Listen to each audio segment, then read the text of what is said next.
चलिए, become first semester micro economics का question 2018 में जो आ चुका है, हम इसको सॉल्व करने जा रहे हैं। ध्यान देंगे, 19 और 20 ऑलरेडी मैं सॉल्व कर चुका हूं, अब 18 करने जा रहे हैं। हो सकता है, मुझे ऐसा फील होता है, जो माइक्रो इकोनॉमिक्स में मोस्ट ऑफ क्वेश्चन ये 3 ईयर से ही रिवाइज किए जाएंगे या इसी के पैटर्न पे होंगे, लगभग क्वेश्चन सेम होगा। आप अगर इसको एक बार बेहतर तरीके से कर लेते हो तो आपकी 99% प्रॉब्लम सॉल्व हो जाएगा। चलिए शुरू करते हैं। If the price elasticity of demand for a commodity is zero, यानी price elasticity of demand of a commodity is zero, तो डिमांड कर्व क्या होगा? ये हो जाएगा parallel to the vertical axis, parallel to the vertical axis, parallel to the vertical axis, यानी if the price elasticity of demand for a commodity is zero, तो ये हो जाएगा parallel to the vertical axis. 1 का option number A. Question number 2 चलते हैं। Consider a situation where the price of petrol in India rise suddenly, यानी कि एकाएक पेट्रोल का जो प्राइस था वो इंक्रीज हो गया due to disturbance in the international petroleum market. कई बार क्या होता है, जैसे अभी जो युद्ध चल रहा है यूक्रेन और रशिया के बीच में, इस कारण मार्केट डिस्टर्ब है, इंटरनेशनल मार्केट। इस वक्त क्या होता है, क्रूड ऑयल का जो प्राइस है ना वो काफी हाई हो जाता है। How do you expect the demand curve for motor car in India behave? Will shift to the left, यानी जब डिमांड कर्व डिक्रीज करता है, जब डिमांड कर्व डिक्रीज करता है, मैं रिपीट कर रहा हूं, जब डिमांड कर्व डिक्रीज करता है ये शिफ्ट हो जाता है लेफ्ट वर्ड, यानी डिमांड कर्व जब डिक्रीज करेगा तो लेफ्ट शिफ्ट होगा, जब इंक्रीज करेगा तो राइट वर्ड शिफ्ट होगा। तो option number C is correct. चलिए नंबर 3 आते हैं। In order to draw a price consumption curve, price consumption curve PCC की बात कर रहा है, दो गुड्स के बीच में जो होगा ये क्या हो जाएगा, change in the price of only one goods, यानी सिर्फ एक गुड्स का प्राइस क्या हो रहा है, चेंज हो रहा है, सिर्फ एक गुड्स का प्राइस चेंज हो रहा है। यानी पीसीसी इन टू गुड्स के केस में क्या हो जाएगा, we change the price of only one goods, यानी हम सिर्फ एक गुड्स का प्राइस क्या कर सकते हैं, चेंज कर सकते हैं। इसको थोड़ा ध्यान देंगे, इसको थोड़ा ध्यान देंगे।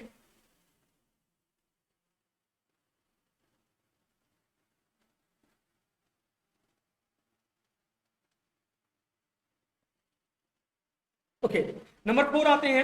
According to law of variable proportion, when average product rise marginal product क्या हो जाएगा? जब लॉ ऑफ वेरिएबल प्रोपोर्शन में एपी हमारा बढ़ता है, लॉ ऑफ वेरिएबल प्रोपोर्शन में अगर हमारा एपी बढ़ता है तो एमपी जो है ना वो क्या हो जाएगा, फॉल कर जाएगा, ओनली फॉल। ओके, क्लियर के लिए है, law of variable proportion applicable होता है शॉर्ट रन के लिए। AP rise the marginal product will be, जब AP rise marginal product will be क्या होना चाहिए, ओनली फॉल्स होगा, क्या हो जाएगा, ओनली फॉल्स हो जाएगा।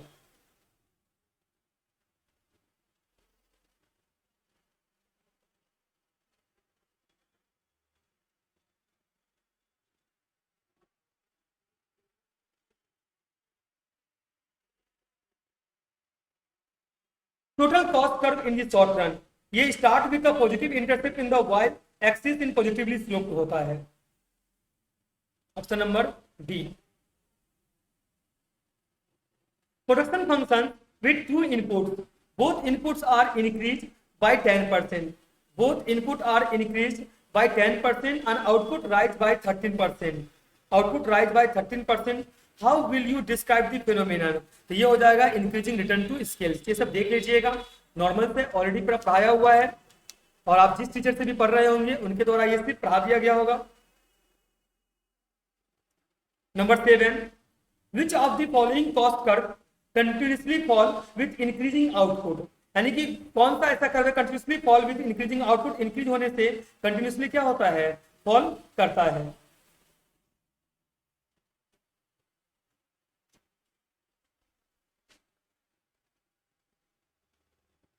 चलिए क्वेश्चन नंबर जो 7 है इसका आंसर हो जाएगा एएफसी, एवरेज फिक्स्ड कर्व। जितना आपका आउटपुट बढ़ेगा आप समझ लीजिए ये कंटिन्यूसली क्या होगा, फॉल करेगा। सर कैसे? अगर 10 स्टूडेंट्स में अगर हम रेंट 50,000 रुपए पे करेंगे, जब हमारा नंबर ऑफ स्टूडेंट्स 500 होगा तो रेंट का जो हमारा पर स्टूडेंट पर जो रेंट है वो क्या होने लगेगा, कम होना स्टार्ट हो जाएगा। ये सिंपल सी बात है, यानी कि जब आपका आउटपुट इंक्रीज करता है तो कंटिन्यूसली जो एवरेज फिक्स कॉस्ट है वो डिक्रीज करता है। नेक्स्ट है which of the following is not N assumption of perfectly competitive market. ये किसका मॉडल है? ये तो हमारा जो है नॉट एन अजम्पशन, ये है परफेक्ट ये प्राइस डिस्क्रिमिनेशन का। In the wall ratio analysis और this equilibrium situation is brought back to equilibrium through, ये adjustment in price and quality हो जाएगा। इन परफेक्ट कंपटीशन याद रखिएगा ये हमारा AR इक्वल टू MR होता है। Option number D is correct. 10 question हमारा जो ग्रुप ए का था इसको हम सॉल्व कर चुके हैं, ग्रुप बी की तरफ चल रहे हैं। लेकिन एक बार मैं आपको क्वेश्चन नंबर 1 से लेकर 10 का रिवीजन करवा देता हूं ताकि आपको एक बार याद रहे। तो आप बोलोगे सर जल्दी जल्दी इस वीडियो क्या कर दिए हैं, ये कर दिए हैं। क्वेश्चन नंबर 1 बोल रहा है परफेक्टली इन इलास्टिक डिमांड में प्राइस इलास्टिसिटी ऑफ डिमांड जो होता है ना कमोडिटी का वो 0 हो जाता है। जब तो डिमांड कर्व जो होगा ना वो parallel to the vertical axis हो जाएगा। 1 का। सेकेंड का मैंने बोला आपको, सेकेंड में क्या था, demand curve for motor car in India will shift to the left because the price of the motor car in India remain unchanged but due to the rise in price of petroleum, petroleum का price बढ़ने से जो हमारा car का demand था वो क्या हो रहा है, डिक्रीज हो रहा है। पेट्रोलियम का प्राइस बढ़ने से कार का डिमांड जो है वो डिक्रीज हो रहा है। ये क्वेश्चन नंबर 2 का ये था। नंबर 3 एक बार देख लेते हैं। नंबर 3 में याद रखिएगा प्राइस कंजम्पशन कर्व को जब आप ड्रॉ करते हो ना टू गुड्स के केसेस में तो सिर्फ एक ही गुड्स का प्राइस क्या होता है, चेंज होता है। क्वेश्चन नंबर 4 की बात कर लेते हैं।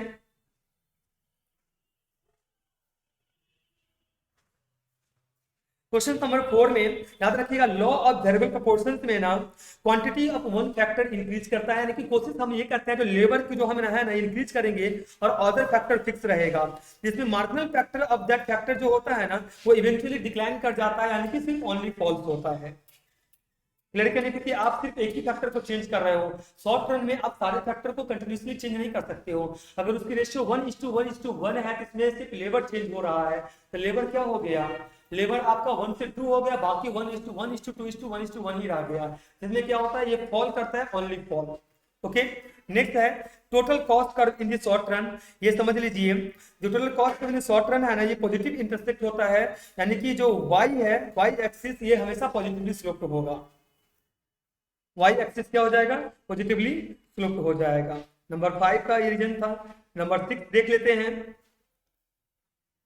नंबर 6 में जो हमारा इनपुट्स है ना अगर इंक्रीज करता है तो आउटपुट लेवल इंक्रीज करता है ग्रेटर प्रोपोर्शंस में, तो इस केसेस में हम इसको बोलते हैं इंक्रीजिंग रिटर्न टू स्किल, यानी कि याद रखिएगा जितना से इनपुट इंक्रीज कर रहा है उससे ज्यादा आउटपुट इंक्रीज कर रहा है, यानी अगर 100% से इनपुट इंक्रीज कर रहा है तो आउटपुट क्या होगा 125% इंक्रीज करेगा। सर कुछ समझ में नहीं आया।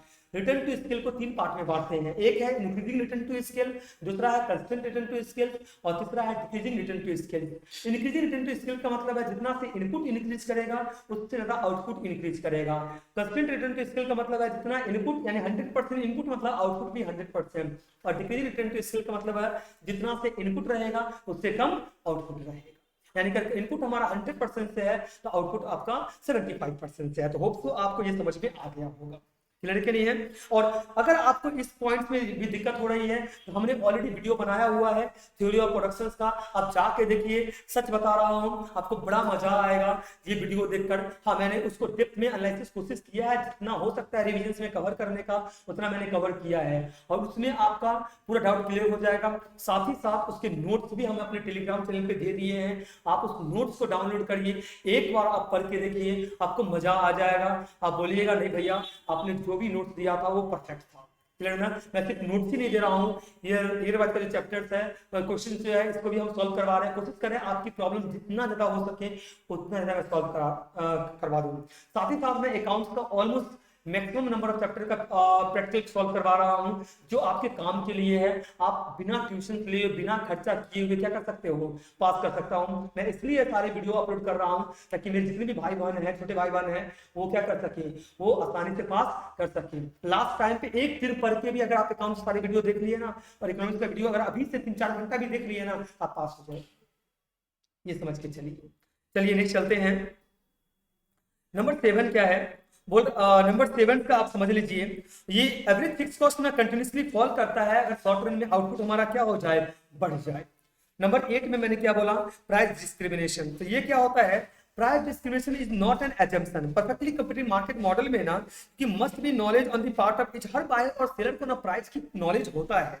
तो प्राइस की अगर नॉलेज होता है ना तो वो क्या नहीं कर सकता है, डिस्ट्रीब्यूशन नहीं हो सकता। मैं ये नहीं बोल सकता कि मैं इसको इस प्राइस में सेल करूंगा, उसको उस प्राइस में सेल करूंगा, हम इस प्राइस में बाय करेंगे या हम उस प्राइस में बाय करेंगे। तो इसके लिए एजम्पशन एप्लीकेबल नहीं होता है। तो आप समझ लीजिए ये नॉट एन एजम्पशन यानी कि प्राइस डिस्क्रिमिनेशन हो जाएगा। क्लियर कि नहीं है? ओके ये तो समझ में आ गया ना, यानी यहाँ पर भेदभाव होना पॉसिबल नहीं है क्योंकि दोनों को इन्फॉर्मेशन है, नॉलेज है मार्केट का। तो यहाँ पर प्राइस डिस्क्रिमिनेशन नहीं होगा। नंबर 9 का,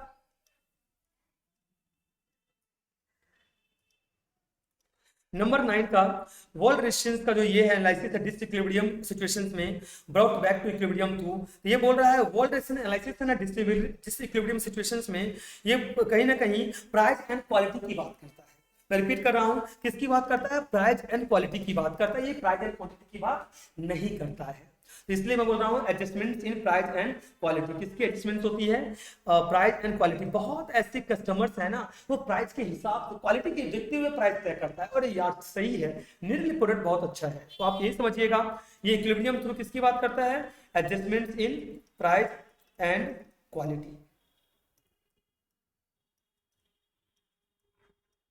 चलिए नंबर 10 का तो आपको पता ही है, परफेक्ट कंपटीशन में एवरेज रेवेन्यू इक्वल टू क्या हो जाएगा, मार्जिनल रेवेन्यू। अब 2 मार्क्स की तरफ चलते हैं।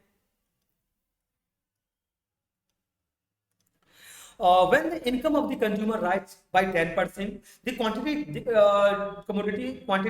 decrease from 2000 unit to 1900 units. What is the elasticity of demand for this commodity? मैं बता देना चाहता हूँ ये क्वेश्चन शायद 2019 में या 20 में आया हुआ है। तो आपको मैं उस वीडियो में मैंने सॉल्व नहीं करवाया था, मैं इसमें सॉल्व करवा देता हूँ आपको। सबसे पहले क्या करना है ना, आप चेक कर लीजिए, यहाँ पर आप लिख लीजिएगा percentage decrease in quantity demand. Sir ये कैसा होगा, सबसे पहले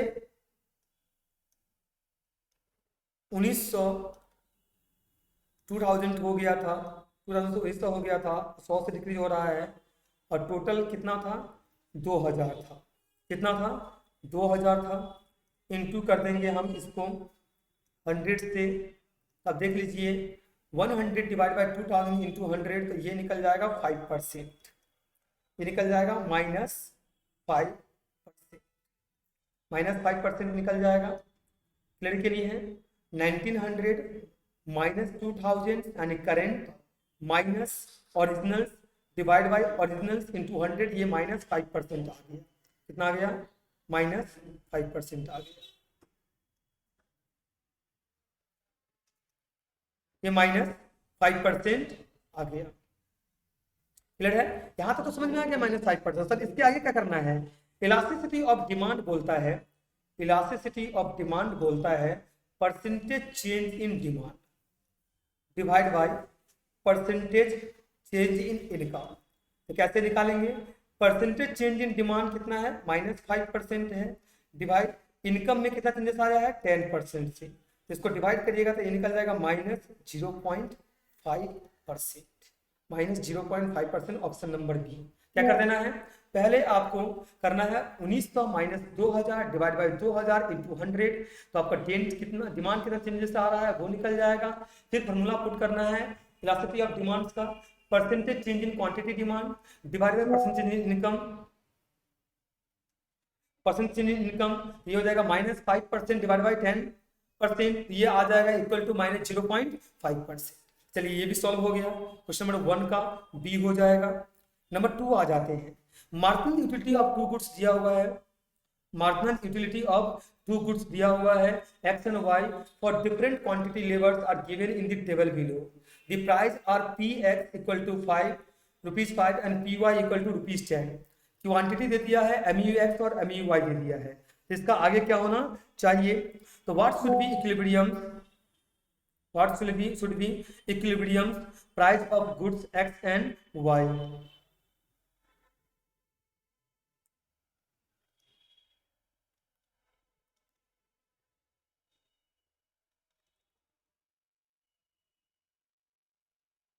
ओके, तो what should be the equilibrium purchase of goods X and Y under the Marshallian consumer behaviour theory. तो ये आपका जो आ जाएगा, आप यहाँ पर पहले चेक करना पड़ेगा आपको क्या आ रहा है क्या नहीं आ रहा है, रीजन लिख लीजिएगा।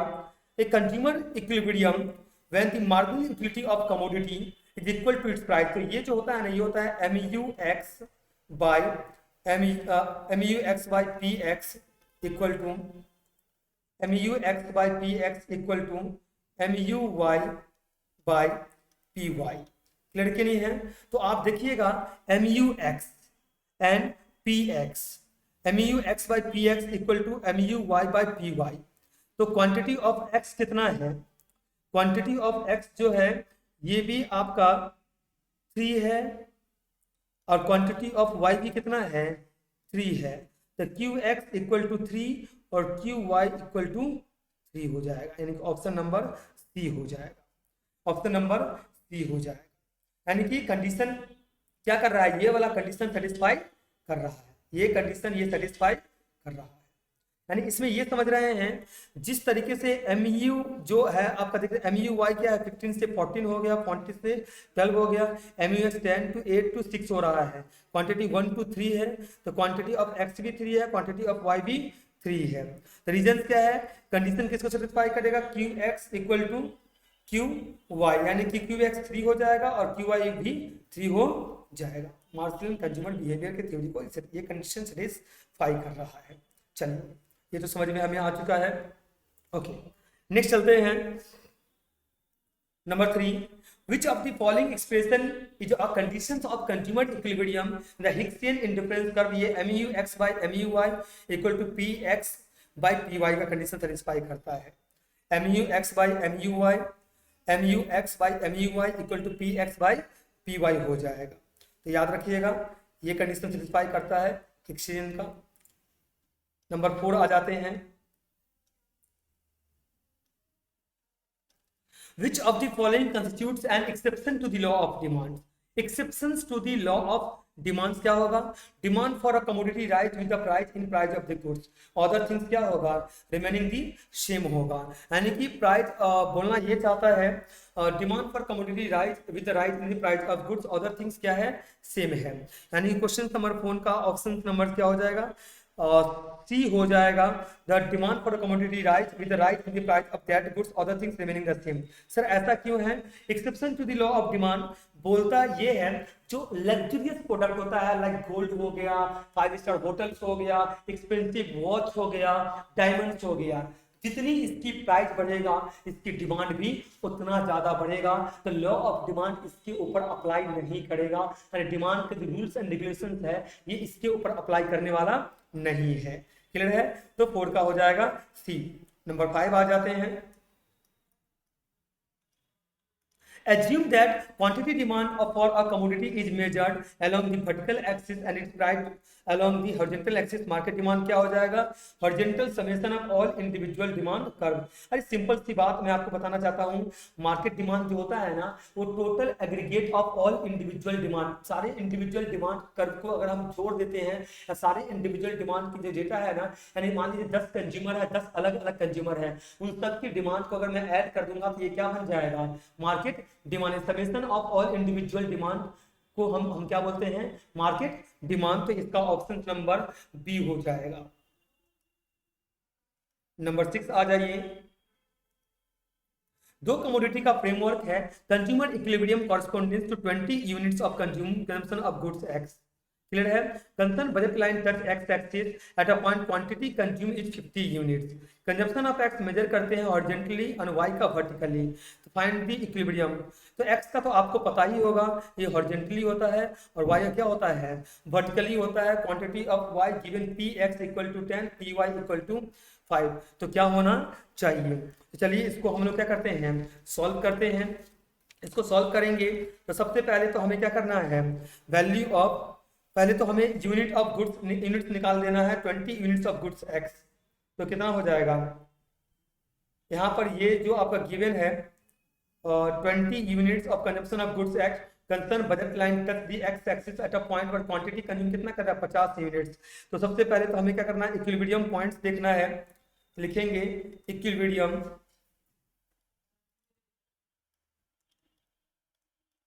पॉइंट जो हो जाएगा ये हो जाएगा 50 माइनस 20, यानी कि ये 30 निकल गया।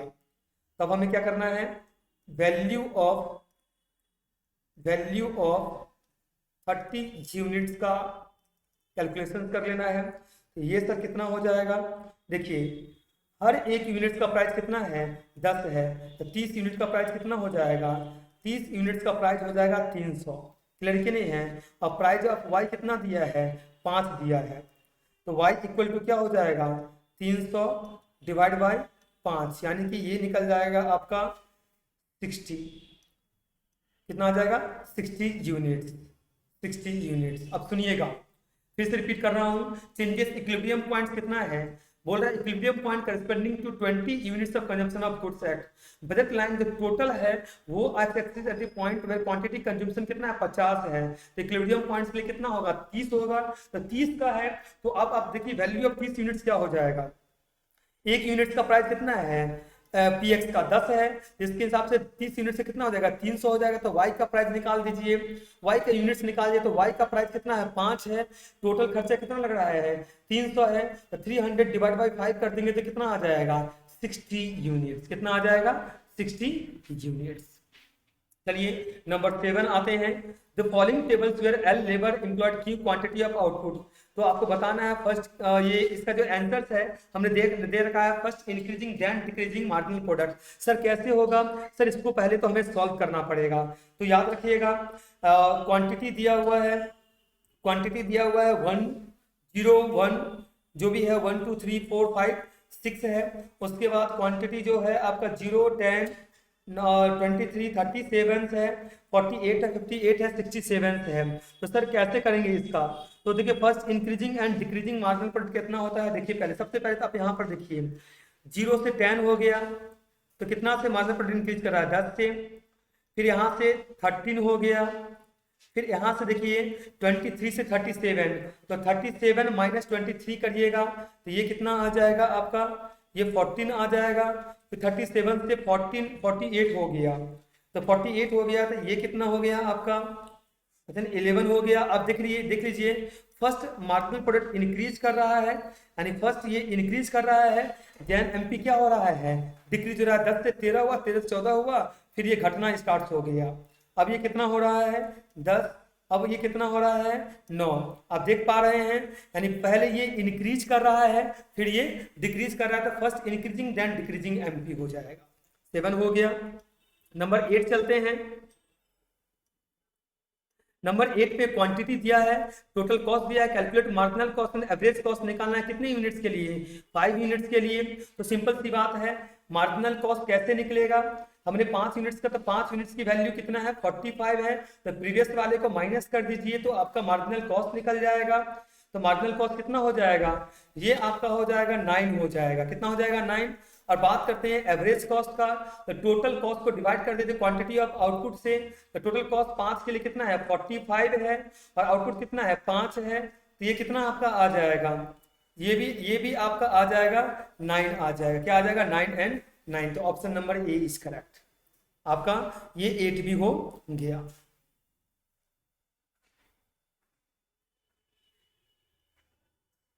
एलएससी कर्व यूजुअली किसके लिए होता है, फर्स्ट फॉल करता है देन राइज करता है, फर्स्ट फॉल करता है देन क्या करता है राइज। 10 का perfectly competitive form in short run equilibrium P equal to AC and AC क्या हो रहा है फॉल कर रहा है C। 11 perfectly competitive form will achieve break even, ये ब्रेक इवन पॉइंट्स कब अचीव करता है, ब्रेक इवन पॉइंट तब अचीव करता है जब price equal to minimum average cost हो जाएगा। 11 का आपका ए हो जाएगा। इफ द गवर्नमेंट ऑफर कर रहा है lump sum subsidy on a product, तो क्या होगा अगर सप्लाई कब और डिमांड कब क्या हो जाएगा राइटवर्ड शिफ्ट हो जाएगा। सिंपल बात है, गवर्नमेंट अगर सब्सिडी देगा तो हो सकता है डिमांड भी बढ़ जाए या सप्लाई भी बढ़ जाए।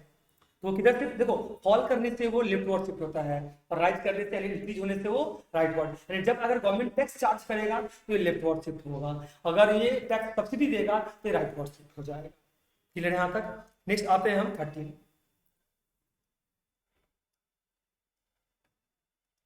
In the face of perfectly inelastic supply curve, rightward shift of the demand curve will produce.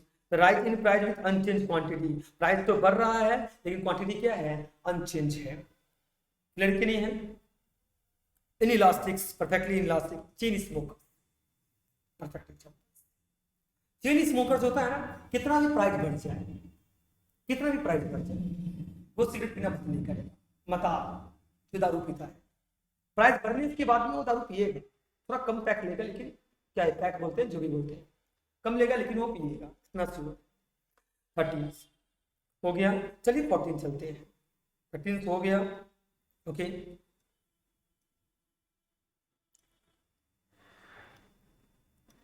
First year का जो क्वेश्चन 14 होगा, याद रखिएगा। 14 गवर्नमेंट ऑफर और lump sum subsidy, same question repeated है।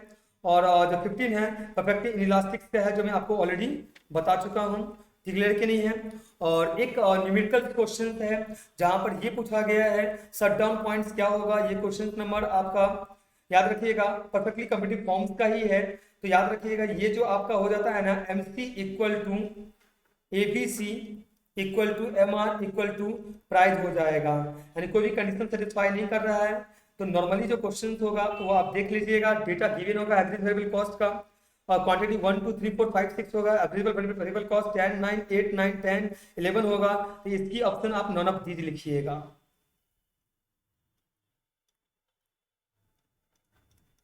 नॉन ऑफ दीज, जहां पर क्वांटिटी 6 गिवन है, क्वांटिटी 5 गिवन है, क्वांटिटी 3 गिवन है, और डी नन ऑफ दीज है, नन ऑफ दीज है, तो इसका ऑप्शन नन ऑफ दीज हो जाएगा।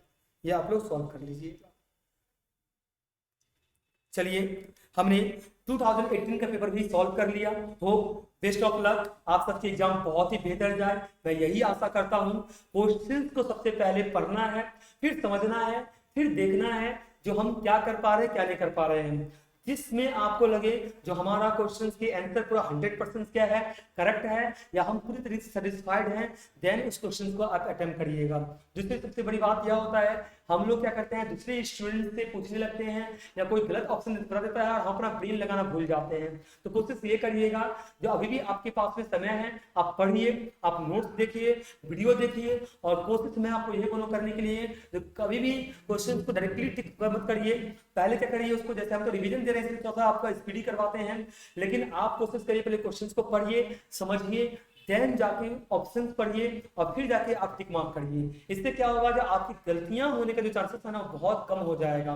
और हम लोग गलतियों से ही सीखते हैं, लेकिन गलतियों से हम एग्जाम देने से पहले सीखना चाहिए, ना कि एग्जाम देने के बाद। क्लियर के नहीं है? Thank you so much. मैं फिर से रिपीट करना चाहता हूं, आपको इसकी PDF आपको मेरी टेलीग्राम का जो चैनल है ना, आपको लिंक डिस्क्रिप्शन बॉक्स में दे दिए गए हैं। आप जाइए टेलीग्राम का लिंक पे क्लिक करिए, और आप जाके टेलीग्राम चैनल पे जाके आप PDF डाउनलोड कर सकते हैं। सारे क्वेश्चंस का ये है, और वीडियो पे आप हमारा सॉल्यूशन देख सकते हैं।